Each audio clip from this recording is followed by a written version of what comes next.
first rounders.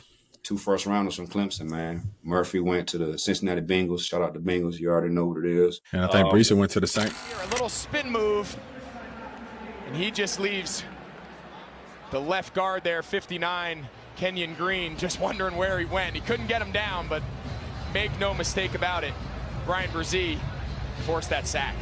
Yep, to the Saints. And I actually met Myles Murphy at an OTA this offseason here. Went up there with Coach Hobby. Good guy, man, good person. Allowed me to come in 2 practices and watch practice and sit in meetings, rookie meetings, and just just be a fly on the wall, learn from him, talk some ball. Right. Myles Murphy